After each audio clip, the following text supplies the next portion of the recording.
Hi, I'm Liz Deskins, the moderator of this session, and I'm really excited because I got to take a look at these books, and I can tell you the books are great, and I'm thinking that the authors will be just as interesting. So you saw their names on the panel on those as the list went by, but I would like you to introduce them individually so you can actually see their faces and not just their names.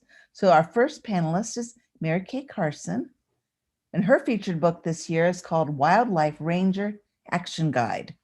I love the sound of this one with all the ecological tie-ins. So thank you, Mary Kay. Our second person is Scott Longert, and his featured book is about Cy Young, an American baseball hero. So much information in this biography, everybody. And the thing I like about his and Andrew's is not only do they have tons of research information, sightings in the back, but they both have glossaries, which was really interesting reading about baseball. I thought I knew a lot of the terms, but I was kind of surprised by some. Then we have Nancy Rowe Pimm, and her book for this year is Fly Girl Fly. Shasta Ways had that to learn. Soars Around the World. And this one is actually in picture book format. Gorgeous, absolutely. And then we have Andrew Speno, and his book is called The Many Lives of Eddie Rickenbacker.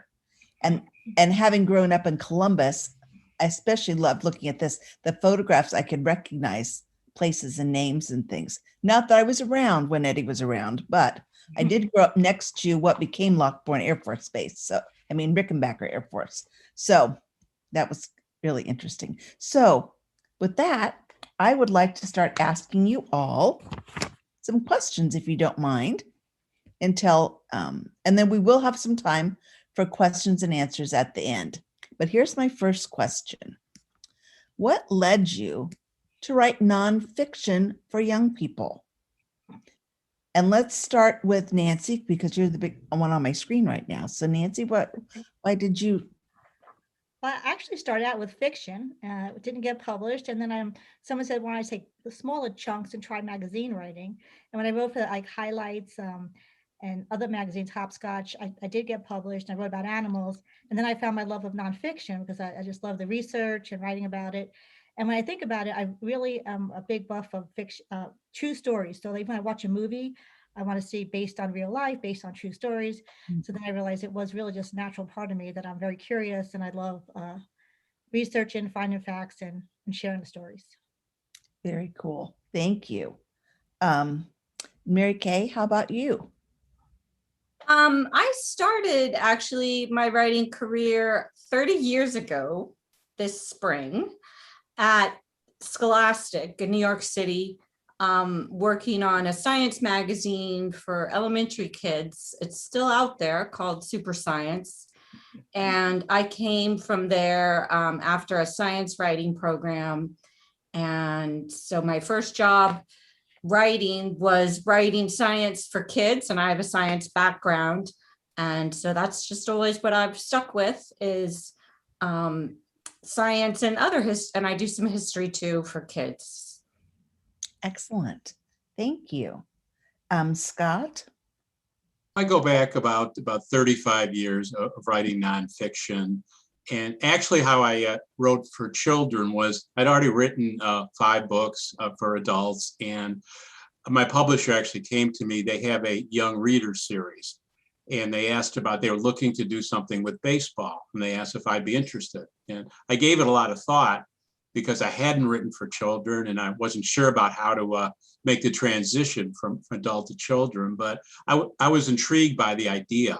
I thought it was a terrific idea, and they gave me a lot of help in how to do that. Like I'd never done a glossary before, or I hadn't done text boxes or like a did you know type of thing. So it was all new to me, but it was terrific fun and a great challenge. And I was really happy to do it and very happy with the result.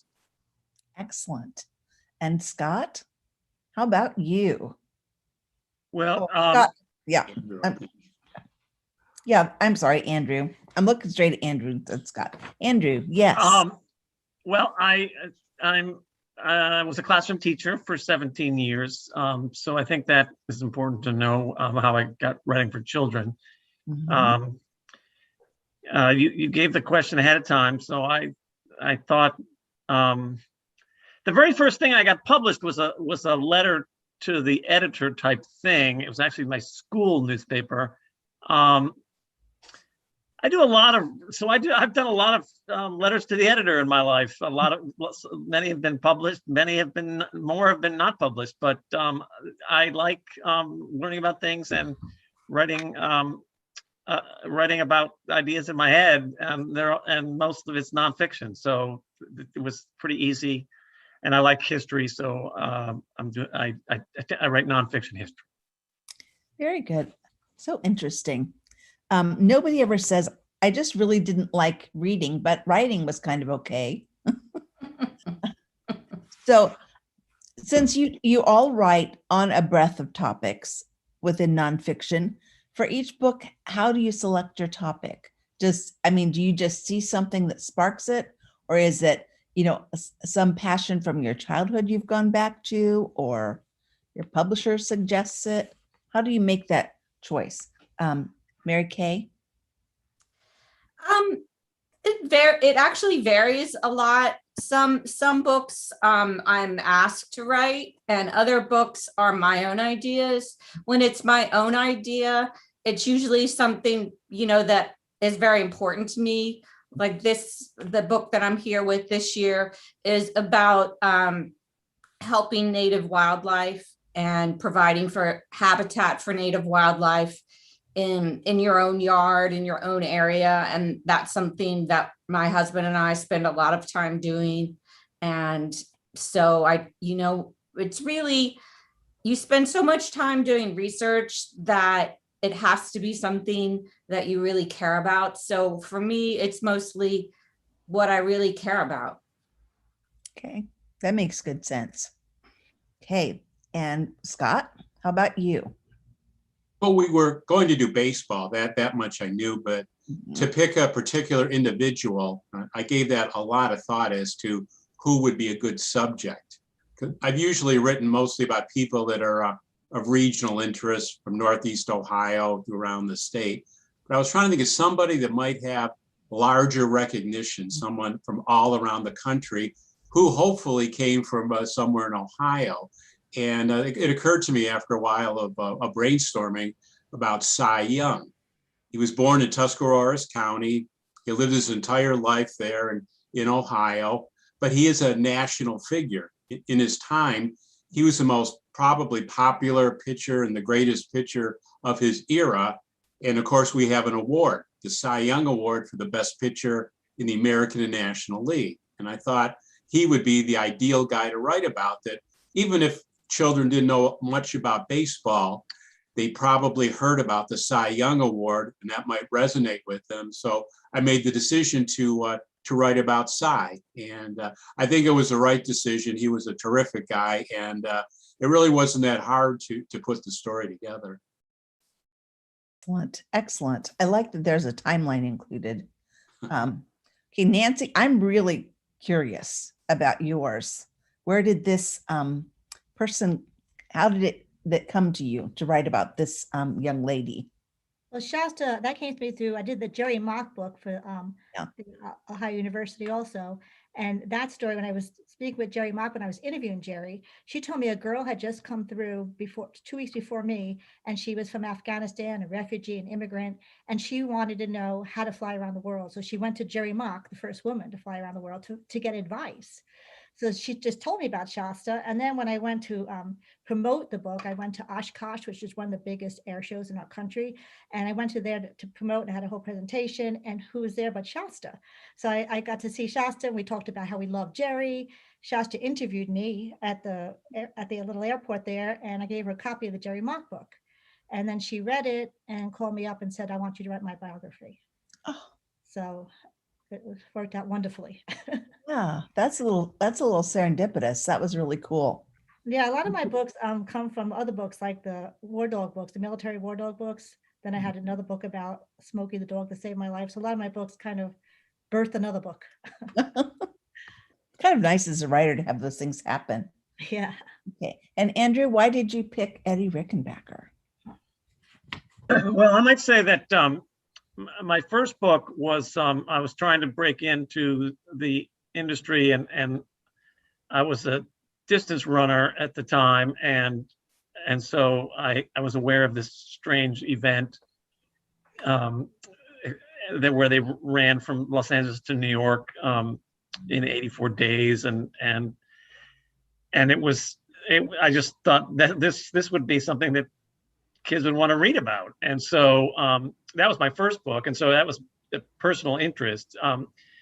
Eddie Rickenbacker, I wouldn't necessarily have chosen Eddie Rickenbacker, although I had already read about him, and I proposed a couple ideas. And, I was looking for someone from Ohio.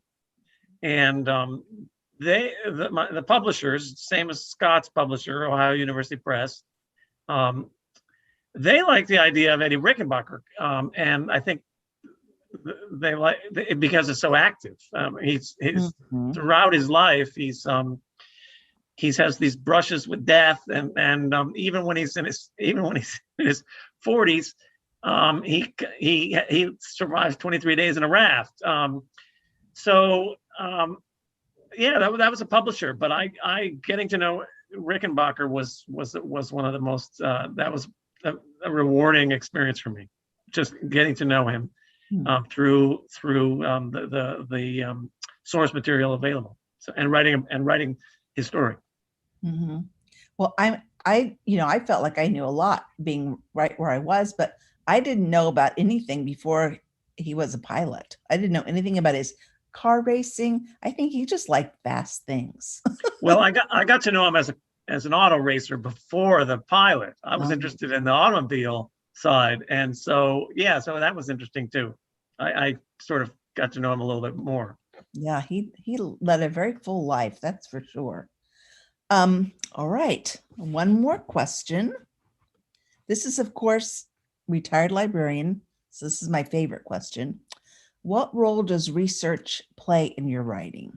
Do you collect all of your resources and have them piled in front of you and then start writing? Or do you research as you go? Or do you have a plan? I'm just really curious. So Nancy K., how do you begin yours and do it? Mary Kay or Nancy? Oh, I'm sorry. Mary Kay. I'm sorry. Well, for nonfiction writers, I think it is the whole job is mostly research, right? It's like the writing, I feel like, is kind of the icing on the cake, and I always think of research as sort of a sponge, right? So you're finished researching when you keep coming across the same facts, and it's sort of like a sponge filling up until the sponge starts dripping, so it just can't fill anymore, and then you're ready to start writing. So I do the research mostly ahead of time. Of course, I end up going back to my sources and referring to them as I'm writing, but really the research is 85% of the job. So you have to like researching. Yes, you do. You have to like research. You have to. This makes me so happy. Scott? The research is essential. I always make a point to do all of the research first before writing. I think that's the best way to go. It does take a lot of time, and with the virus going around, unfortunately, some sources were closed off, so I had to kind of detour around those. But luckily, there were periods when places like the Baseball Hall of Fame had the researchers online for a short time. I was able to contact them to get the player files that I needed. Of course, size was the main one, but I needed a few others as well. That was helpful. And the local historical societies or around wherever I needed to do, I was able, after some time, to be able to contact someone and have them get back to me and get some materials if they were available. But that's the essential part of doing it. There are sources online, like Baseball Magazine is online and Baseball Digest. So you're free to go through those libraries and look through what you can. Plus, ordering books from libraries was difficult because someday you would have to get them. If it wasn't at the local library, I'd have to get them brought in. And I think on one of the processes, it took almost a month to get a couple of books I needed from downtown Cleveland. That's because the truck simply was only going out once or twice a month. But normally it doesn't take that much amount of time. But I was able to find a lot of things about Cy Young, especially about his days as a young man, where I was able to go down to Tuscarawas County, to go to Newcomerstown and look at the resources there. And you put that all together along with baseball statistics that are easy to find. And luckily I was able to find the family of Cy's main catcher. His name was Lou Krieger. I was able to find a granddaughter and a grandson, and they were able to tell me that some things about Cy, anecdotes between him and their grandfather Lou. And all those things together, that gets you the material. Then you can sit down and write the manuscript. Oh, excellent. Really interesting. And bringing in the issues of our pandemic was interesting. I thought, part of me thought, well, this would be the perfect time to write a book. Actually, I did write a book. A friend and I did it via FaceTime and computers, just a fun thing. But it was also, other than that, it was sort of difficult, I think, to concentrate on some of these things that I needed to get done. So that was an interesting point. Nancy, I really do mean you, Nancy. Okay. Yeah, so lately I've been writing about living people, so I get to actually interview them, which is great for primary sources. So I mostly do a lot of research before I interview them, so I have intelligent questions for them. So I'll do a lot of research first, and then give interviews, and then go back and do more research. I love even like trying to do some real life stuff. Like I won't go into a plane and be a pilot, but I went to a simulator. I went in a small plane ride. So I do things to make me feel what they're feeling. So I could hopefully get that in the text. Just read newspaper articles. It's like so many things to research, so many primary sources that are great. Letters, diaries, journals, like I love it. It's like a big, huge treasure hunt. And then like you try to find those golden nuggets that are going to make, the story pop a little bit here and there. So I think it's really fun. But right now I'm like totally immersed in it. I'm doing a World War II book, and it's just piles everywhere. But I keep going at it, and I do enjoy the process. Sometimes it gets a little mind-boggling, but then when it all works out, it's very satisfying. Very good. They're very good. I can just imagine.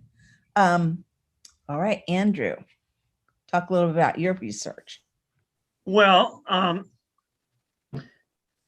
I think writing is part of my research, in the sense that, as I'm researching, I write, I guess, sort of my letter to the editor, and I sort of take on the issues that I'm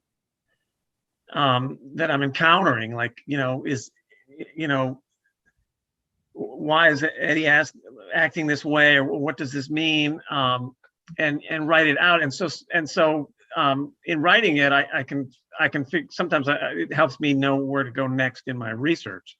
So it's kind of, it's pre-writing,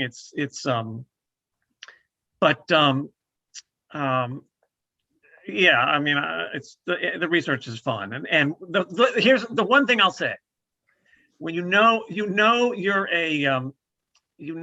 a research, you're a nonfiction writer, when you pick up a book, and the first thing you do is look at the source notes to see where the things are coming from.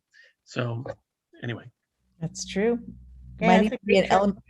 Oh, go ahead, Nancy. That's a great trick. Go on the bibliography and see their sources, and then you can, see where they got of everything from. You have to do that. Yeah. Okay. Yeah. I tell the kids that when I go to author visits to help them do their research. That's good. I always tell them to in school, but they don't, they didn't usually listen to me, but if an author said it, they would perk up and listen. Well, and sometimes teachers say, their teachers say, oh, you can't use Wikipedia. But if you go to Wikipedia and then you go down to the footnotes, you can find sources that maybe you can find a source that maybe you didn't find elsewhere. So Yeah, exactly. Or I already told them that's a good start because it's some good, at least general information, and it's written usually in very readable form. And then you might, especially when I had high school students, then you move on to databases and, you know, print material and things like that. But yeah, I think that's true. You need to start where you know what you're talking about a little bit. And I think it's beneficial with Wikipedia for students in that each fact is sourced, right? So you can actually see how the facts break down and then are sourced at the bottom. And just to see that is, I think, very useful for students to see. and sometimes it says citation needed. Yes, exactly. I know it's such an interesting, I think Wikipedia is just fascinating. I read about a college professor who had her students each create a Wikipedia entry on something. You know, they were amazed at how much had to go into it, have all the pieces and parts. And then the idea that, you know, someone would go in and possibly change it, you know, they were all very indignant for that.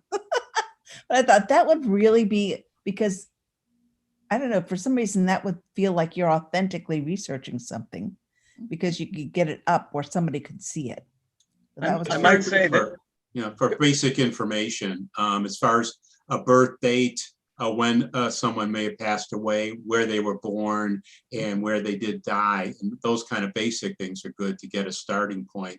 And sometimes in the body of it, there may be, again, the quotations and of course the sources. But I think for the real, if you're writing nonfiction and you're looking for real basic, that's a good thing to look at to get dates of where and when they were, and if they were married, if they had children, then you can go from there. But that I think it's a good starting point. and I can say that the Wikipedia page on Eddie Rickenbacker is very good because I wrote most of it. So Did you put it all in Wikipedia? Cool. I put it, I not so much the later life, but I put a lot in from his younger life. Good for you. Yes, that is very cool. I've never known anybody that wrote for Wikipedia. So that's I did. I have done one that got totally changed the next time I looked at it, and I was like, yeah. Oh, it's so interesting. So interesting. Okay, this one is also, I think, a really interesting question. I was glad that I sent you these ahead of time so you could think about them. I didn't want to just throw things at you. But yeah. It's like on the spot. What famous person, living or dead, have you really always wanted to interview, and why? Or you recently, or a childhood wish, or living or dead, but not fictional? Mary Kay, do you want to start? Well, since today is Earth Day, Yes, how perfect that is for your book. I'm glad you brought that up. and my book is very hands-on. I would say for today, I would say Rachel Carson, who is no relation of mine, but you know, her book Silent Spring was very instrumental in starting the modern environmental movement. And she, of course, was a scientist first. She was a marine biologist who became a writer later. And I just think she would be an interesting person to talk to. Oh yeah, she really would. I've read picture book biographies of her and seen things. She's very fascinating. Scott? This was a tough one, thinking this one over, because there's probably about 30 or 40 choices in baseball and in any field in history, going to our presidents and other political figures. But thinking it over, I probably would want to talk to Babe Ruth.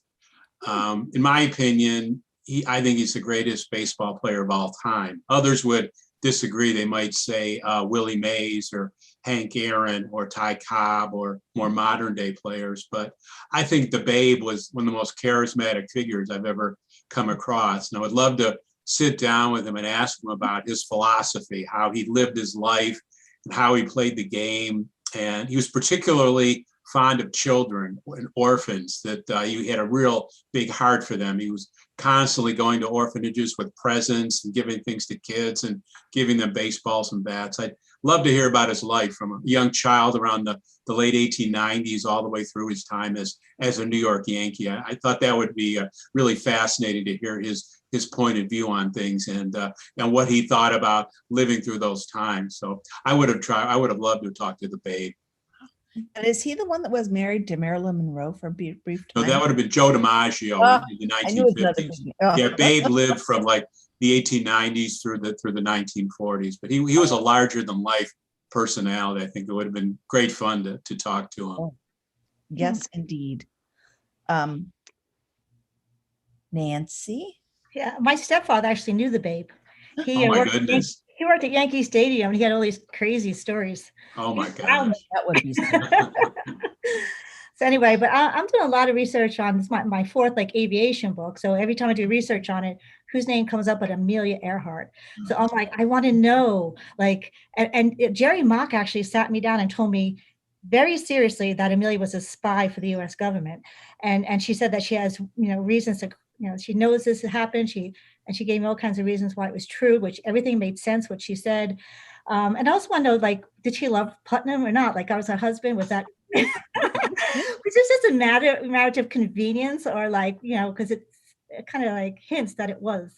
And then, she made a decision not to take her long distance radio. She wanted to lighten the load. So when she was in New Guinea, she got rid of the long distance radio. If she didn't do that, it would have ended probably differently. So like, who made that decision? Was it Fred Noonan? Did she make it? She kept a whole bunch of postcards, but she got rid of the long distance radio. Then did her plane run out of fuel? Or was it, shot down? Was she beheaded? Or there's another story that she was a missionary and that she hid out and escaped to another island and lived her life out as a missionary.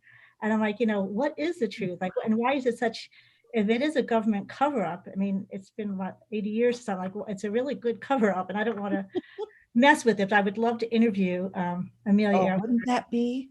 Yeah. So many questions. And if Just she about- was a spy, what did she find out? oh yeah, the spy thing would be really interesting. And being married and as well as was something going on with her navigator? There's always that question. Yeah. And then Roosevelt, I guess, the president put an airstrip in for her on Hallett's Island. Now, why would a sitting president put an airstrip in for someone who wants to fly around the world, unless they were getting something in return, right? And so many things. A friend of his wife, so that Yeah. has something to do with it. Yes, that's true. Yeah, but still, that's a big expense. Okay. I think he was a spy. I'm just saying. I tell you, it would be so exciting to actually find that out, all those interesting things because you can't, there's nobody that will answer it. Yeah. So she's my. And Andrew, how about you? Well, you would, I would just say, Nancy, you will, after your interview, you'll make a lot of money when you write it up because everyone's going to want to know what happened. There's that too.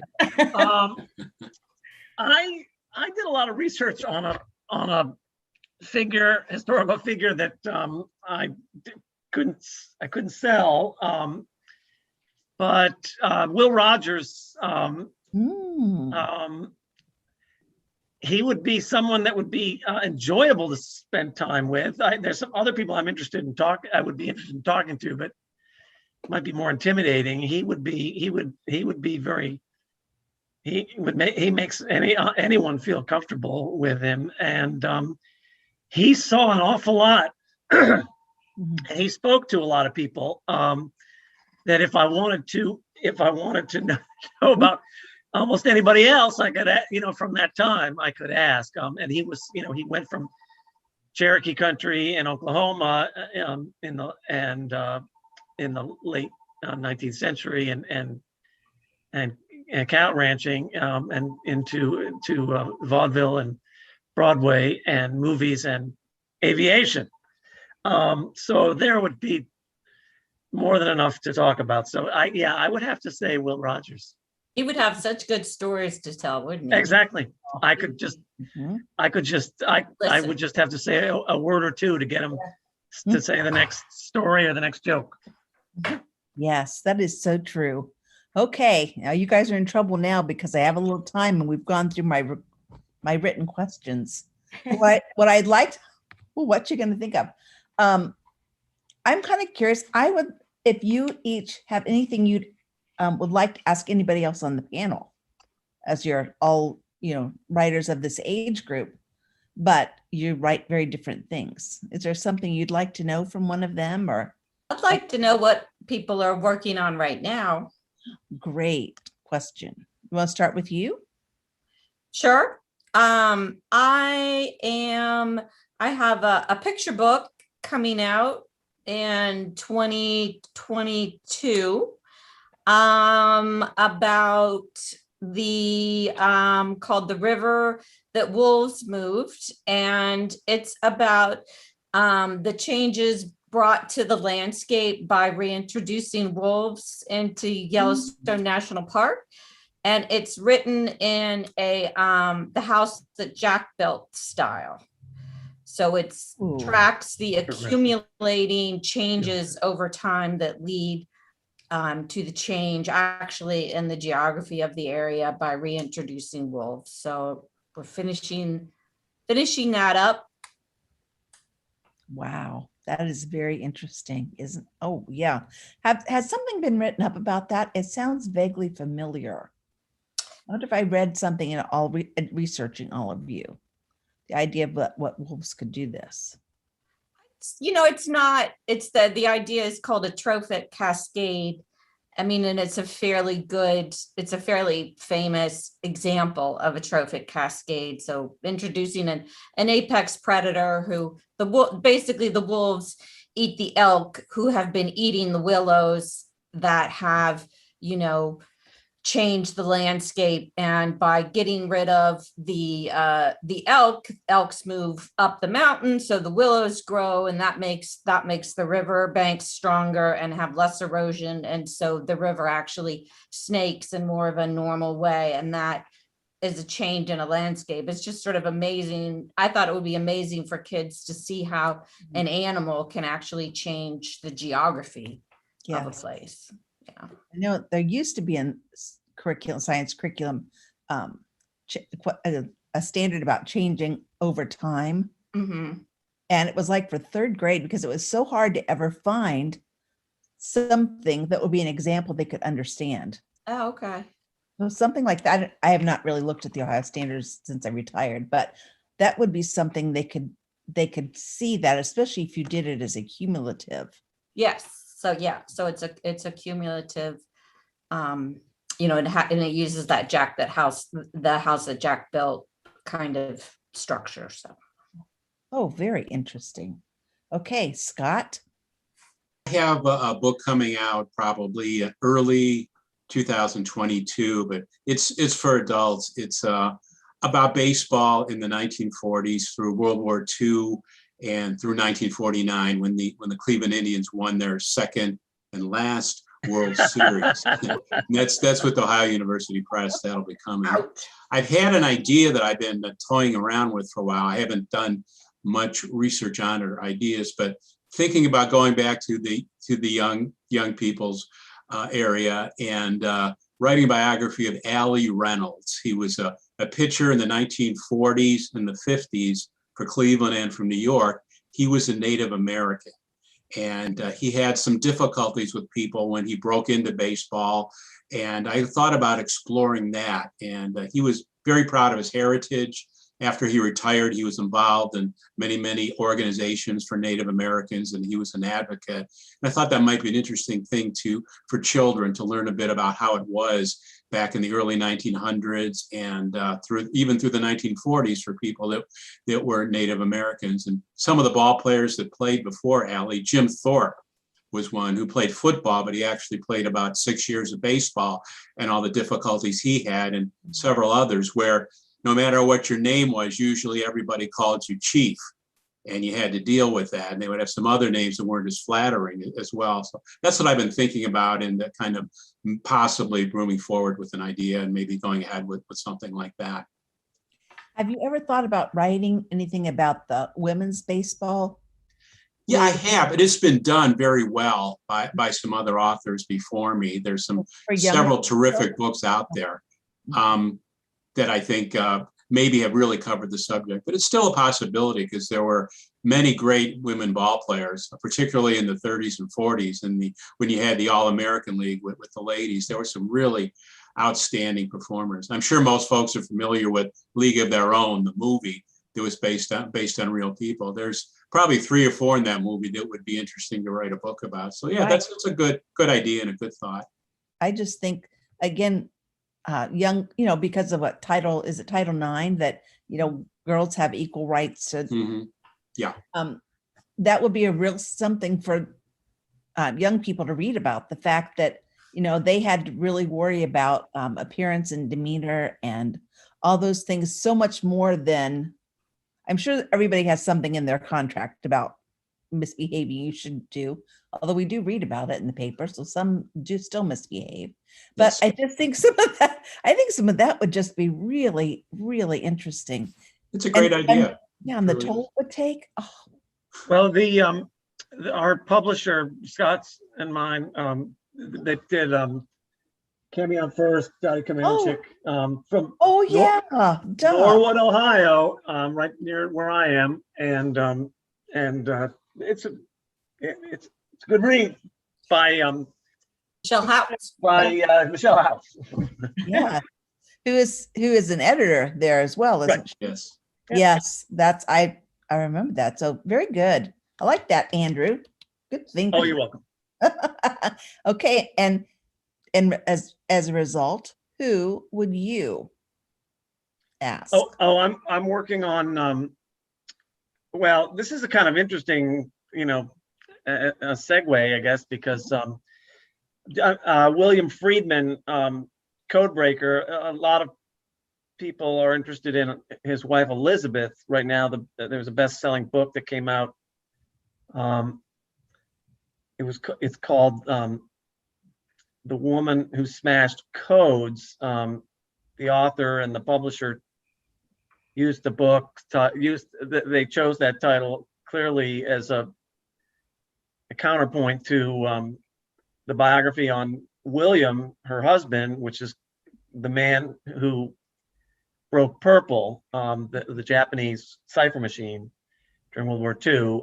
So yeah, I sort of just, it's the story of how I got here is, it's much easier, it's much more direct when the publisher says, oh yeah, we'd like the Eddie Rickenbacker. But this was around, and I got to code breaking and William Friedman, and I'm enjoying it very much. And I'll see if I can sell it to my publisher. Hopefully, not. Well, I don't know. Maybe hopefully they are watching this, and they'll be forewarned that that's coming in a few weeks. Oh, these are such great topics. I will look forward to all of these books, especially if Nancy Rowe, if you can pull off that Amelia thing, maybe a Ouija board or psychic. I'll work on it. But right now I'm working on a World War II book. I've been doing it through the whole pandemic, and I met this World War II veteran at an air show, and then he told me his story, and it was so amazing because he was in a POW camp twice, 2 POW camps, and then he was on a 96-day death march all through Germany and Poland. And then he tells me that at the end of this, he goes back home and he spent the rest of his life trying to contact the pilot, the German pilot that shot him from the sky, because he wanted to thank him, because the pilot didn't finish the job off like they were supposed to shoot to kill, and he let him live, and they all got to escape, and then he got to have children and a wife.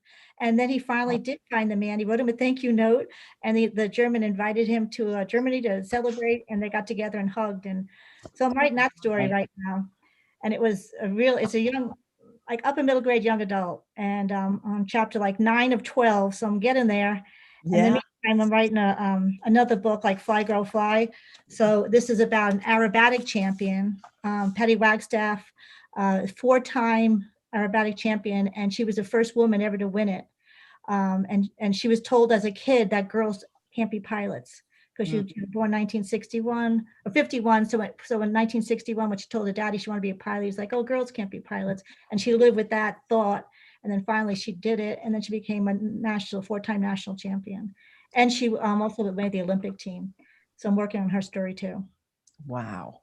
So it's fun. Okay, we did get a question from somebody viewing, and they want to know if you have any advice for a teacher thinking about writing a nonfiction book. Oh, Marianne, you're already answering them, I see.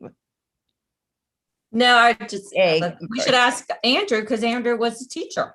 Yes, that's true. Yeah. Maybe what not to do. Maybe what to do, what not to do. Well, I think the thing to do is to take notes right now. One, join SCBWI, Society for Children's Books Writers and Illustrators. Keep an eye on conferences and workshops that you can attend. Go to highlights, find the right workshops at highlights. The retreats.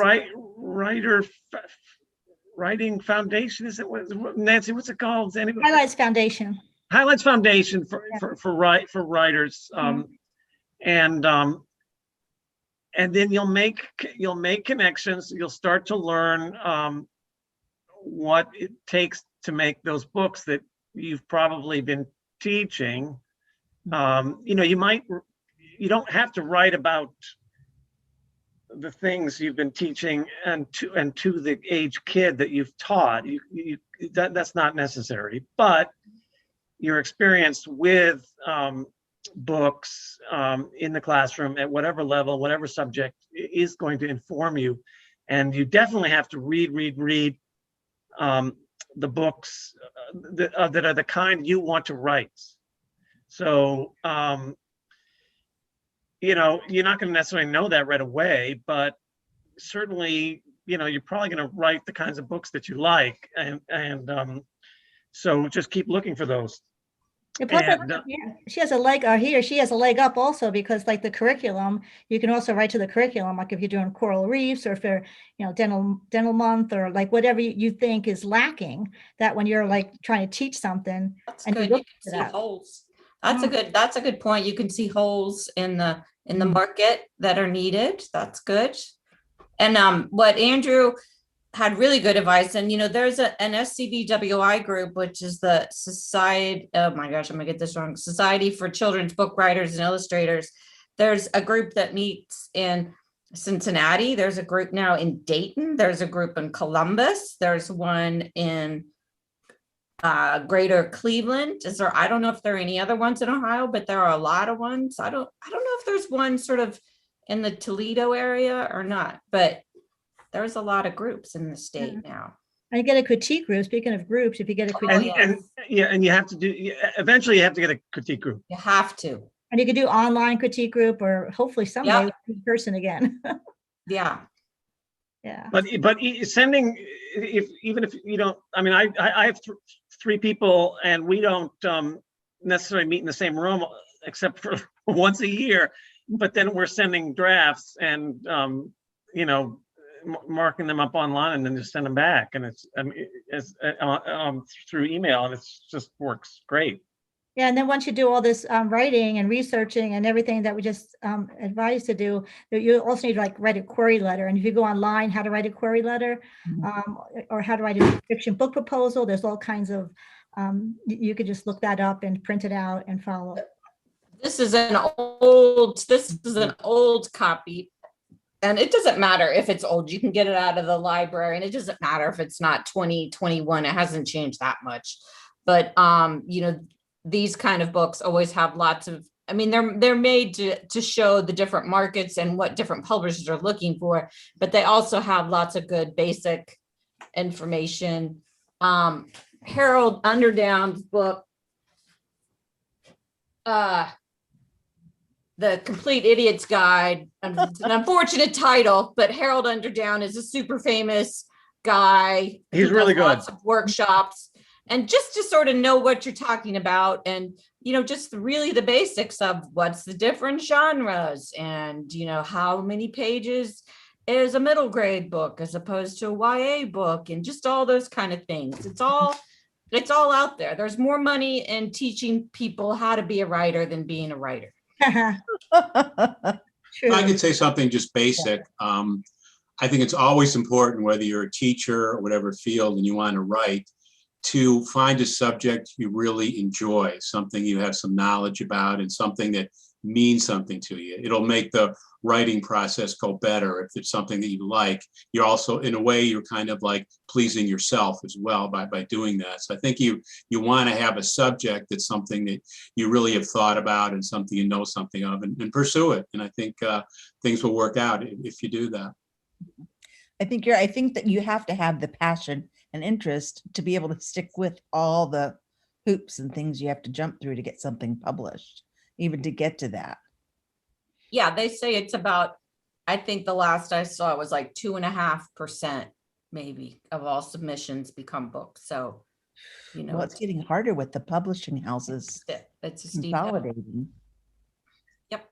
Oh, That very, is very hard. Yeah. When I first started writing in the 80s and 90s, there were hundreds of publishing houses, and today they're just a fraction of those. It's really difficult to get someone interested. Right. Okay, we have another question from Kelly Sawani, who some of you might know. She's a middle school librarian, and her question is, what is one piece of advice I can give my students when they are writing nonfiction? I say have some fun with it. Like, you can, even nonfiction writing, you could even do a podcast or something and make that a nonfiction thing for the classroom, or and just write, like kind of what Scott said. If you write what you love and what you're passionate about, that's what I love about nonfiction, is that we can share something that we have such a passion and love for, and like someone else knows nothing about, and so we're just sharing our facts and our passion with others. And I think that's one of the beauties of nonfiction writing. But yeah, I think Scott hit it on the head. And I always tell students in writing workshops that even if you're assigned a topic, so you must write a book about, you must write a report about George Washington, you can still find some aspect about George Washington that's particularly interesting to you, maybe why he owned other human beings, or what was his strategy for being a general, or why did he brew beer? You can find some nugget in there that really speaks to you. And, being able to write about something that's important to you and make it interesting makes up for a lot of other writing problems, for young people. yeah, there's always a different slant to every, you have to Yes. kind of find your way into a story. And it's always important to have a good hook too. I tell them there's so many books out there, but you can read the first 2 sentences and you want to hook the writer right away. So that's another good thing to practice. Yeah, I would second all those comments and just say that it's not just because it's nonfiction. It's not just writing facts that you just you list is like a grocery list. You tell a story. Yeah, That's- narrative nonfiction has such a heart to it. It's not just like you said. Or a slant or whatever. But a narrative is one way, is a good way. I think it's some of the things that you might be curious about that you're not that familiar with but want to know about as a student. I mean, we all know about some of the great Civil War and World War II, but what about World War I in the time frame? What was happening in America in the 1915 through 1919? What about automobiles and radios and the advent of other movies, things like that? They all have a context to them that if you're looking at a certain time period, there's a lot of things about it. Not necessarily about, well, who was the president and who was our general during the war, or who invented the movies. There's all kinds of things about the time periods that are extremely interesting. Going back to the founding of our country, you can go back to the 1700s, and there's all kinds of different people and ideas and things that happen that you might not know about as a student, but you can access them fairly easily, and you can share your results with other students. So I think a general curiosity you have about things and an interest, I think will go a long way towards writing for students. Yeah. I always wanted to write a book about the orphan train, which Mm. happened in the very early, 12 or so, and they were trying to take all those orphans off the street of New York.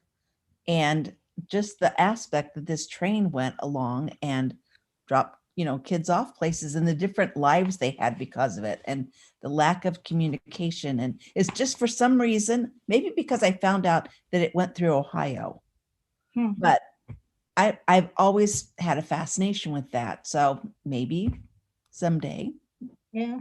I'll move past thinking about it. Before we go, because we just have a couple minutes left, I just want to make sure that all of you are doing author visits.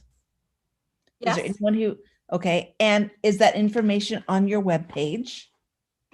Yes. I think all of you have web pages. I would love to have someone invite me to their school. Yeah, right. Yeah, we're And doing virtual author visits right now because that's what we all. Or yeah, virtually. Some Yeah. ways I've heard authors say they like virtual just because it doesn't take as much time out of their writing schedule as travel. I like seeing the kids. I like being there. Yeah, the energy from them. Oh, I would yeah. think so there's Nothing nothing like it. like an author visit to, I mean, that is really, I've seen it change the lives of so many children. They just get taken by an author they saw as real, and they go off in some direction because of it. Yeah. So worthwhile. Sure. Yeah, I miss What- author Get back to that. visits quite a bit. I used to do quite a few of those, doing some virtual ones, which are great, and I enjoy it. But there's nothing like meeting the folks and talking to them and answering their questions and finding out their interests as well and what they're doing. I'm hoping that we'd be able to do that maybe in the fall or time around there. But yeah, I do all the author visits I can. I am retired basically, so writing is my vocation. So I love to go out and meet folks at any time. That sounds great. So I think all that information is your name. They can find you easily on the web. So, all right. Well, this is very cool. You all know now that you're on YouTube. I don't know about you, but this is my first time I'm going to actually be recorded on YouTube. I was like, Congratulations. you're Congratulations. never too old for something new. I want to thank you all because you were such delightful people to chat with, and I appreciate your putting up with me. It was great. I learned so much. See, this is why I'm frustrated, because now I would want to rush you and get my book signed, but I can't do that. So I'll just have to hope I can see you in the future and have that happen. But thank you. I think you really impacted a lot of people. We had a lot more attendance than I thought we would, knowing it's going to be recorded. So that's really great. I think that says a lot to your names and your topics, what you're writing about, and what people think children want right now. So thank you all. I appreciate you so much. Thank you. Thank you. Thank you very, very All right, much. right. Thank For you. your Oh yeah. day. Yes. Happy birthday. Yay. All right.